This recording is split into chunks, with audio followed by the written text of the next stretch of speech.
കൂട്ടുകാരെ നമസ്കാരം. നിക്സീസ് വേൾഡിലേക്ക് എല്ലാവർക്കും സ്വാഗതം.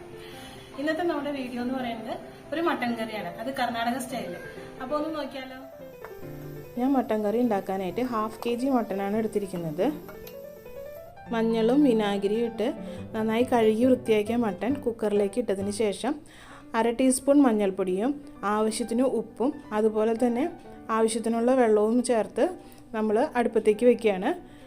അത് മട്ടൻ്റെ വേവ് അനുസരിച്ച് 1-2 വിസിൽ അടിച്ചതിന് ശേഷം ഇറക്കി വയ്ക്കുക. മട്ടനിൽ നിന്ന് വെള്ളം ഇറങ്ങും, അതുകൊണ്ട് കുറച്ച് വെള്ളം മാത്രമേ നമുക്ക് ഒഴിക്കേണ്ടതായിട്ടുള്ളൂ. ഇത് അടുപ്പത്തേക്ക് വെച്ച് തീ കത്തിച്ചിട്ടുണ്ട് ഞാൻ. നമുക്ക് ഈ മട്ടൻ വെന്ത് വരുന്ന നേരം കൊണ്ട് ഇതിലേക്ക് ആവശ്യമായിട്ടുള്ള മസാല ഒന്ന് വറുത്തെടുക്കാം. ഇതിലേക്ക് 4-5 ഗ്രാമ്പു, 1.5 ടേബിൾ സ്പൂൺ മല്ലി, 7-8 കാഷ്യൂ, 1.5 ടേബിൾ സ്പൂൺ കുരുമുളക്, 1 ടീസ്പൂൺ ചെറിയ ജീരകം, 3 ഏലക്കായ, കറുകപ്പട്ട, 1 ടീസ്പൂൺ വലിയ ജീരകം, ഇത്രയും ആവശ്യമുണ്ട്. ഒരു പാൻ സ്റ്റവിൽ വെച്ച് അതൊന്ന് ചൂടായി വരുമ്പോൾ നമ്മൾ എടുത്തു വെച്ചിരിക്കുന്ന മസാലകൾ ഇടുക. കറുകപ്പട്ട ഒന്ന് ചെറിയ പീസാക്കി ഞാൻ ഇടുന്നുണ്ട്. ഇതിലേക്ക് ഓയിൽ ഒട്ടും യൂസ് ചെയ്യേണ്ട, ഡ്രൈ റോസ്റ്റാണ് ചെയ്യേണ്ടത്. ഇതിൻ്റെ കളറൊക്കെ നന്നായി മാറിക്കഴിയുമ്പോൾ നമ്മളത് വേറൊരു പാത്രത്തിലേക്ക് മാറ്റി വയ്ക്കണം, അല്ലെങ്കിൽ അത് കരിഞ്ഞു പോകും. ഇത് അത്യാവശ്യം നന്നായിട്ട് ആയിട്ടുണ്ട്. ഈ ഒരു മസാലക്കൂട്ട് ഞാൻ വേറൊരു പാത്രത്തിലേക്ക് പകർത്തി വയ്ക്കുകയാണ്. ഇത് ചൂടാറിയതിന് ശേഷം നമുക്ക് പൊടിച്ചെടുക്കാം. കുക്കർ 2 വിസിൽ വന്നതിന് ശേഷം ഞാൻ ഓഫ് ചെയ്തിട്ടിട്ടുണ്ടായിരുന്നു.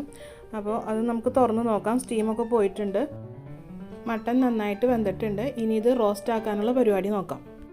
ഇത് റോസ്റ്റ് ചെയ്യാൻ വേണ്ടിയിട്ട് കുറച്ച് തേങ്ങാക്കൊത്ത് എടുത്തിട്ടുണ്ട്, കറിവേപ്പില, 2 ചെറിയ സവാള, ഒരു 3-4 പച്ചമുളക്, ഇഞ്ചി വെളുത്തുള്ളി, കുറച്ച് മല്ലിയില, പിന്നെ 1/2 മുറി ചെറുനാരങ്ങ, ഇത്രയും സാധനങ്ങളാണ് ആവശ്യമുള്ളത്.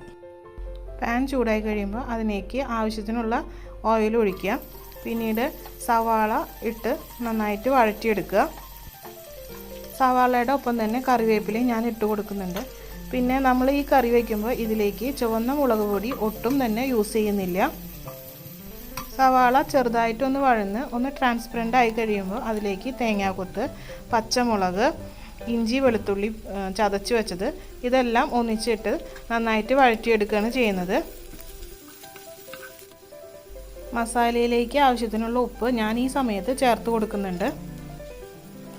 നമ്മൾ നേരത്തെ ഡ്രൈ റോസ്റ്റ് ചെയ്ത് വെച്ചിരിക്കുന്ന മസാലകളെല്ലാം തണുത്തിട്ടുണ്ട്. അപ്പം ഞാൻ അതൊന്ന് പൊടിച്ചെടുക്കുകയാണ്. ഇത് മിക്സിയുടെ ചെറിയ ജാറിലേക്ക് ഇട്ട് പൊടിച്ചാണ് എടുക്കേണ്ടത്. ഒട്ടും വെള്ളം ചേർക്കാതെ പൊടിച്ചെടുക്കണം. ഈ മസാല നമുക്ക് വേണമെങ്കിൽ നേരത്തെ ഉണ്ടാക്കി വയ്ക്കാം, അപ്പോൾ കുറച്ചും കൂടിയും ഈസി ആയിരിക്കും. ഈ രീതിയിൽ പൊടിച്ചെടുക്കണം. നല്ല ഫൈൻ പൊടിയായിട്ട് എടുക്കുകയാണെങ്കിൽ അത്രയും നല്ലതാണ്. നമ്മുടെ സവാളയൊക്കെ വഴന്ന് ഒരു ബ്രൗൺ കളറിലേക്ക് വന്നു തുടങ്ങിയിട്ടുണ്ട്. ഈ സമയത്ത് നമ്മൾ പൊടിച്ചു വെച്ച മസാല ഇതിലേക്ക് ഇടുകയാണ്. ഈ മസാല അല്ലാതെ വേറൊരു മസാലപ്പൊടികളും നമ്മളിതിലേക്ക് ആഡ് ചെയ്യുന്നില്ല. ഇത് ഈ സവാളക്കൂട്ടിലേക്ക് ഒന്ന് നന്നായി മിക്സ് ചെയ്ത് കിട്ടിയാൽ മാത്രം മതി. കാരണം ഇത് ഓൾറെഡി ഡ്രൈ റോസ്റ്റ് ചെയ്തതുകൊണ്ട് പച്ചമണം മാറാൻ വേണ്ടി വെയിറ്റ് ചെയ്യേണ്ട ആവശ്യമില്ല. ഇതിലേക്ക് നമ്മൾ നേരത്തെ വേവിച്ച് വെച്ചിരിക്കുന്ന മട്ടൻ അതിൻ്റെ ചാറോട് കൂടി തന്നെ ഇതിലേക്ക് ഒഴിച്ച് വറ്റിച്ചെടുക്കുകയാണ് വേണ്ടത്. ഇത് നല്ല രീതിയിൽ മിക്സ് ചെയ്തതിന് ശേഷം അടച്ച് വെച്ച് ഒന്ന് വറ്റിച്ചെടുക്കാം നമുക്കിത്. ഇത് മിക്സ് ആയതിന് ശേഷം ഒന്ന് തിളച്ച് വരുമ്പോൾ നമ്മൾ എടുത്തു വെച്ചിരിക്കുന്ന നാരങ്ങ പിഴിഞ്ഞൊഴിക്കണം. ഈ ഒരു കറിയിൽ സാധാരണ പുളിക്ക് വേണ്ടി ടൊമാറ്റോ യൂസ് ചെയ്യാറില്ല.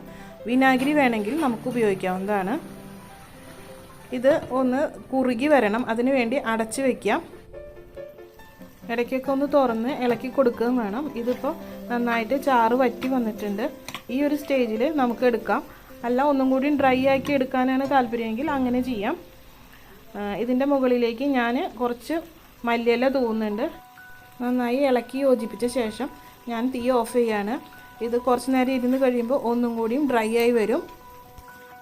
ഈ ഒരു കറി ഉണ്ടാക്കിയ അപ്പം തന്നെ കഴിക്കുന്നതിനേക്കാൾ പിറ്റേ ദിവസം കഴിക്കാനാണ് കുറച്ചും കൂടിയും ടേസ്റ്റ്.